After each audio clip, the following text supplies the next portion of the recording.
Hi hello welcome back to my YouTube channel. ಇವತ್ತು ನನ್ನ ಮಗನ ಸ್ಕೂಲಲ್ಲಿ ವಾಕ್ ಆ್ಯಂಡ್ ಟಾಕ್ ಅಂತ ಒಂದು ಕಾಂಪಿಟೇಷನ್ ಇತ್ತು. ಸೊ ಆ ವಾಕ್ ಆ್ಯಂಡ್ ಟಾಕಲ್ಲಿ ಅವ್ನು ಕಾಂಪಿಟೇಷನ್ ಪಾರ್ಟಿಸಿಪೇಟ್ ಮಾಡಿದ್ದ. ನಾನು ನ್ಯೂಸ್ ಪೇಪರ್ ಬಾಯ್ ಮಾಡಿದ್ದೆ.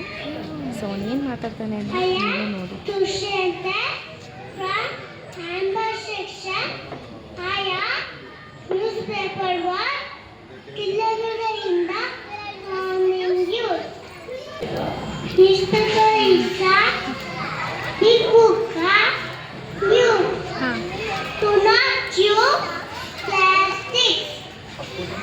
ಸ್ಕೂಲಲ್ಲಿ ಕಾಂಪಿಟೇಷನ್ ಮುಗಿಸ್ಕೊಂಡು ನಾನು, ನನ್ನ ಮಮ್ಮಿ, ನಮ್ಮಮ್ಮ, ನನ್ನ ಮಗ ಎಲ್ಲ ಊರಿಗೆ ಹೊರಟ್ವಿ. ಸೊ ಅತ್ತೆ ಮನೆಗೆ. ನಮ್ದು ಬಂದು ಪಾಂಡುಪುರ. ಸೊ ಬಸ್ ಸ್ಟಾಪಿಂದ ಆಟೋ ಕಳಿಸಿದ್ರು ನನ್ನ ಹಸ್ಬೆಂಡು. ಸೊ ಆಟೋದಲ್ಲಿ ನಾವೆಲ್ಲ ಹೊರಟ್ವಿ. ಅವ್ರು ಮುಂಚೆನೇ 3 ಡೇಸ್ ಮುಂಚೆನೇ ಹೋಗಿದ್ದರು. ಎಲ್ಲ ಕೆಲಸ ಎಲ್ಲ ಪ್ರಿಪ್ರೇಷನ್ಸ್ ಎಲ್ಲ ನೋಡಬೇಕಲ್ಲ ಅಂತ. ಇದೇ ನಮ್ಮ ಊರು. ನಾವು ಊರಿಗೆ ಬಂದಿದ್ದ ಕಾರಣ ಏನಂತಂದರೆ, ಬಿಫೋರ್ 15 ಇಯರ್ಸೋ 17 ಇಯರ್ಸೋ ನಂಗೆ ಕ್ಲಿಯರಾಗಿ ಗೊತ್ತಿಲ್ಲ. ಬಟ್ ಆದರೆ ಹಬ್ಬ ಮಾಡ್ತಿದ್ರಂತೆ, ಬನಂತಮ್ಮನ ಹಬ್ಬ ಅಂತ ಮಾಡ್ತಿದ್ರು. ಸೊ ಅದು ಇವಾಗ ಮಾಡ್ತಿದ್ರು. ಸೊ ಎಲ್ಲರೂ ಅದಕ್ಕೇ ಊರಿಗೆ ಹೋಗ್ತಿದ್ವಿ. ನಮ್ಮ ಮನೆಯವ್ರ ಬಾಗಿಲಲ್ಲೇ ನಿಂತ್ಕೊಂಡು ವೆಯ್ಟ್ ಮಾಡ್ತಿದ್ರು. ಇದು ಒಂದು ಪುಟ್ಟ ಮನೆ ನಮ್ಮದು. ಸೊ ಪುಟ್ಟದಾಗಿದೆ. ಸಿಂಪಲಾಗಿ ಹೋಮ್ ಟೂರ್ ಅಂತಲೇ ಅಂದ್ಕೊಳ್ಳಿ. ಇಷ್ಟ ನಮ್ಮ ಮನೆ ಪುಟ್ಟದಾಗಿದೆ. ಸೊ ಎಲ್ಲ ಹೋಗಿ ಊಟ ಎಲ್ಲ ಮುಗಿಸಿ ಎಲ್ಲ ಆರಾಮಾಗಿ ಕೂತಿದ್ವಿ. ನಮ್ಮ ಅಕ್ಕ ಅವರು, ಅಂದರೆ ನನ್ನ ಹಸ್ಬೆಂಡ್ ಅವ್ರ ಅಕ್ಕ, ಆದರೆ ನೆಕ್ಸ್ಟು ಆರತಿ ತೊಗೊಂಡೋಗ್ಬೇಕು, ತೊಂಬಿಟ್ಟು ಆರತಿ ತೊಗೊಂಡೋಗ್ಬೇಕು ಅಂತ ಅಂದ್ಬಿಟ್ಟು ತೊಂಬಿಟ್ಟೆಲ್ಲ ರೆಡಿ ಮಾಡ್ಕೊತಾ ಇದ್ವಿ. ಬಂದಿರೋರಿಗೆಲ್ಲ ಕೊಡೋದಕ್ಕೆ ಮತ್ತು ಆರತಿಗೆ ಅಂತ ಎಲ್ಲ ನಾನು ಅಕ್ಕ ಇಬ್ಬರೂ ರೆಡಿ ಮಾಡ್ಕೊತಾ ಇದ್ವಿ. ತೊಂಬಿಟ್ಟೆಲ್ಲ ರೆಡಿ ಆದಮೇಲೆ ನಾನು ಒಂದು ಸ್ವಲ್ಪ ರೆಡಿಯಾಗಿ ಸಿಂಪಲ್ಲಾಗಿ ಆರತಿ ತೊಗೊಂಡು ಹೋಗೋಣ ಅಂತ ರೆಡಿ ಆದೆ. ನಮ್ಮ ಮಮ್ಮಿ ಹೆಂಗೆ ಕಾಣಿಸ್ತಾ ಇದ್ದೀನಿ ಅಂತ ಹೇಳಿ, ಮತ್ತು ಇದೆ ಊರವರೆಲ್ಲರೂ ಸೇರಿ ತೊಂಬಿಟ್ಟು ಆರತಿ ಅವ್ರವ್ರ ಮನೆಗಳಿಂದ ತೊಗೊಂಡು ಬರ್ತಾರೆ.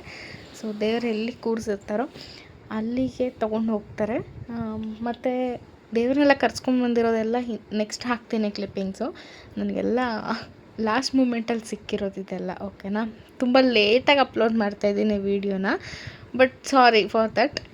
ವೀಡಿಯೋಸ್ ಎಲ್ಲ ಇನ್ನೂ ಬರ್ತಾ ಹೋಗುತ್ತೆ. ಊಟಕ್ಕೆ ಶಾವಿಗೆ ಮಾಡಿದ್ವಿ, ಶಾವಿಗೆ ಮತ್ತು ಕಾಯಲ್ಲಿ ಮಾಡಿದ್ವಿ. ನನ್ನ ಮಗ ನಾನು ಮಾಡ್ತೀನಿ ಅಂತ ಅಂದ್ಬಿಟ್ಟು ಹಿಂಸೆ ಕೊಡ್ತಿದ್ದ ಅಂತ ಅಂದ್ಬಿಟ್ಟು ಅವ್ನ ಕೈಲಿ ಒತ್ತಿಸ್ತಾ ಇದ್ದೆ ನಾನು. ಅವ್ನು ಸ್ವಲ್ಪ ಹಠ ಜಾಸ್ತಿ, ಪ್ರೀತಿ ಮಗ ಅಲ್ವಾ. ಸೊ ಹಾಗಾಗಿ ಹಠ ಜಾಸ್ತಿ, ಸಂದಿಲೇ ನಿಂತ್ಕೊಂಡು ಹೊಡ್ತಿದ್ದೆ. ಹಸ್ಬೆಂಡು ನಾನು ತುಂಬ ಒಂದು 3 ಡೇಸ್ ಏನೋ ಆಗಿತ್ತು, ಸ್ವಲ್ಪ ಬ್ಯುಸಿ ಇದ್ದರು. ಸೊ ಹಂಗಾಗಿ ನನ್ನ ಆಡ್ಕೊತಾ ಇದ್ರು ಏನೋ ವಿಷಯಕ್ಕೆ.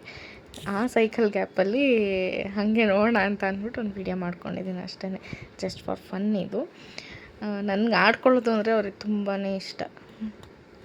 ಮತ್ತು ತೊಂಬಿಟ್ಟು ಆರತಿ ದಿನ ವೆಜ್ ಊಟ ಇರುತ್ತೆ. ಅದಾದ್ರೆ ಮಾರನೇ ಬೆಳಗ್ಗೆಗೆ ನಾನ್ ವೆಜ್ ಊಟ ಇರುತ್ತೆ. ಸೊ ನಾನ್ ವೆಜ್ ಊಟದ ನಾನು ಯಾವುದನ್ನೂ ಕ್ಯಾಪ್ಚರ್ ಮಾಡ್ಕೊಂಡಿಲ್ಲ. ಸಾರಿ, ಕ್ಯಾಪ್ಚರ್ ಆಗಿರೋದು ಇನ್ ಕೇಸ್ ಇತ್ತು ಅಂತ ಅಂದರೆ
ಇದು ಮಾರ್ನಿಂಗ್ ವಿಡಿಯೋ ಆಗಿರುತ್ತೆ. ಒಂದು ವರ್ಷದಿಂದನೂ ಆಡನ್ನು ಸಾಕ್ಕೊಂಡು ಚಿಕ್ಕದ್ರಿಂದನೇ ಸಾಕ್ಕೊಂಡು ಬಿಟ್ಕೊಂಡಿದ್ವಿ ದೇವ್ರಿಗೆ ಕೊಡಬೇಕು ಅಂತ ಅಂದ್ಬಿಟ್ಟು. ಬಟ್ ಆದರೆ ಕೊಡೋ ಟೈಮಲ್ಲಿ ಅತ್ತೆ ತುಂಬಾ ಎಮೋಷ್ನಲ್ ಆಗೋಗ್ಬಿಟ್ರು. ಯಾಕೆಂದರೆ ಸಾಕಿರ್ತಾರೆ ಅಂತ ಒಂದು ಅವ್ರಿಗೂ ಪ್ರಾಣಿಗೂ ಒಂದು ಎಮೋಷ್ನಲ್ ಬಾಂಡಿಂಗ್ ಸ್ಟಾರ್ಟ್ ಆಗಿರುತ್ತಲ್ಲ, ಸ್ವಲ್ಪ ಎಮೋಷ್ನಲ್ ಆದರು. ಹತ್ಬಿಟ್ರು. ಮನೆಗೆ ಹೋದ್ರೂ ಅವರು ಮರೆಯೋಂಗೆ ಇರಲಿಲ್ಲ, ಅಷ್ಟು ಸ್ವಲ್ಪ ಅಳಕ್ಕೆ ಸ್ಟಾರ್ಟ್ ಮಾಡಿಬಿಟ್ಟಿದ್ರು. ಸೊ ಹಾಗಾಗಿ ಇದು ಒಂದು ಕುರಿನ ಬಿಟ್ಕೊಂಡಿದ್ವಿ ನಾವು. ಅದನ್ನು ಕೊಟ್ವಿ. ತಲೆ ಕೊಡಬೇಕು ಅಂತ ಹೇಳಿದರು. ಒಬ್ಬರು ಒಂದೊಂದು ಊರಲ್ಲಿ ಎಷ್ಟು ಮನೆ ಇದೆಯೋ ಅಷ್ಟು ಮನೆಯವ್ರೂ ಒಂದೊಂದು ತಲೆ ಕೊಡಬೇಕು ಅಂತ ಹೇಳಿದರು. ಸೊ ಹಂಗಾಗಿ ನಾವು ಒಂದು ತಲೆನ ದೇವರಿಗೆ ಅಂತ ಅಂದ್ಬಿಟ್ಟು ಕೊಟ್ವಿ. ಮತ್ತು ಎಲ್ಲರಿಗೂ ಯಾರ್ಯಾರೆಲ್ಲ ಹೇಳ್ಕೊಂಡಿರ್ತೀವಿ ಅವ್ರಿಗೆಲ್ಲರಿಗೂ ಊಟಕ್ಕೆ ಹೇಳಿದ್ವಿ. ಅದೆಲ್ಲ ಪ್ರಿಪ್ರೇಷನ್ಸ್ ಅವ್ರು ಮಾಡ್ತಾಯಿದ್ರು. ನಾವು ಬೆಳಗ್ಗೆ ಬೇಗನೆ ಎದ್ದು ಅದಕ್ಕೆ ಏನೇನು ಬೇಕು ಎಲ್ಲ ತಯಾರಿಗಳನ್ನೆಲ್ಲ ನಡೆಸ್ಕೊಂಡು ಅಡುಗೆಗೆ ಏನೇನು ಪ್ರಿಪ್ರೇಷನ್ಸ್ ಬೇಕಿತ್ತು ಅದೆಲ್ಲ ಆಲ್ರೆಡಿ ಮಾಡ್ತಾಯಿದ್ರು. ಮತ್ತು ಏನೇನಕ್ಕೆ ನಾವೇನೇನು ಸ್ಪೆಷಲ್ ಮಾಡಿಸಿದ್ವಿ ಅಂತಂದರೆ ಮುದ್ದೆ, ಅನ್ನ, ಸಾಂಬಾರು ಮತ್ತು ಬೋಟಿ ಗೊಜ್ಜು, ಚಿಕನ್ ಗೊಜ್ಜು, ಮೊಟ್ಟೆ, ಇಷ್ಟೇ ಸಿಂಪಲ್ಲಾಗಿ ಮಾಡಿಸಿದ್ವಿ. ನಮ್ಮ ಮನೆಯವರು ಫುಲ್ಲು ಖಡಕ್ಕಾಗಿ ಲುಕ್ ಕೊಡ್ತಾಯಿದ್ರು. ಈ ವಿಡಿಯೋ ನಿಮಗೆ ಇಷ್ಟ ಆಗಿದೆ ಅಂತ ಭಾವಿಸ್ತೀನಿ. Thank you for watching. Like ಮಾಡಿ, ಶೇರ್ ಮಾಡಿ, ಕಮೆಂಟ್ ಮಾಡಿ, ಹಾಗೆ ಸಬ್ಸ್ಕ್ರೈಬ್ ಮಾಡೋದನ್ನು ಮಾತ್ರ ಮರಿಬೇಡಿ.